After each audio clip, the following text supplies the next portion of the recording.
देखिए बच्चों, ये प्रेजेंट कंटीन्यूअस टेंस का ट्रांसलेशन हम पढ़ने जा रहे हैं आज। इसमें जब ट्रांसलेशन हम बनाते हैं तो सबसे पहले नियम को जान लेते हैं। सब्जेक्ट इज, एम, आर, हावर की प्रथम अवस्था के साथ आईएनजी का प्रयोग करेंगे।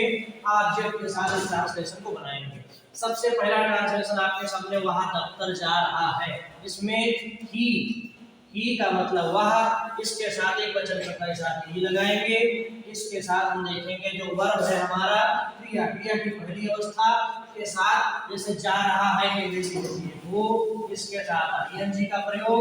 इसके साथ टू हेल्पिंग वर्ब कहलाता है। इसके बाद जाना की अंग्रेजी गोइंग हो गई। कहाँ जाते हैं? दफ्तर को ऑफिस कहते हैं। सरल तरीके से ट्रांसलेशन बनाने का यही नियम है कि एक वचन कर्ता के साथ ही लगाएंगे। गोइंग, जा रहे हैं अंग्रेजी गोइंग होती है। टू और ऑफिस जा रहे हैं तो इसकी अंग्रेजी हो जाएगी दफ्तर। इसके साथ आगे बढ़ेंगे तो यू सदैव बहुवचन में माना जाता है। यू के साथ हमेशा आर का प्रयोग होगा। और जाना की अंग्रेजी होती है गो, तो गोइंग हो जाएगा। कहाँ जा रहे हैं? बाजार जा रहे हैं, तो इसलिए यहाँ का इसकी अंग्रेजी मार्केट हो जाएगी। सरल तरीके से कहा जाए तो गोइंग में गो में आईएनजी इसलिए लगाया जाता है क्योंकि यहाँ सेंटेंस कंटीन्यूअस टेंस में आता है। कंटीन्यूअस टेंसेस में इनकी पहचान करने के लिए आईएनजी का प्रयोग किया जाता है। आगे बढ़ेंगे। सीमा जो कि एक महिला है जो एक वचन कर्ता के रूप में आएगी। सीमा के साथ इज का प्रयोग करते हैं। सीमा इज पढ़ रही है कि अंग्रेजी होती है रीड। READING रीडिंग, आईएनजी लग जाएगा। आईएनजी का प्रयोग सदैव लगातार चलने वाले वाक्यों के रूप में किया जाता है।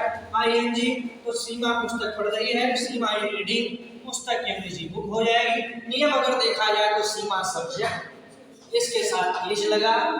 ठीक इसी प्रकार जो वर्ब है क्रिया की पहली अवस्था रीड है, इसके साथ आईएनजी का प्रयोग हो गया।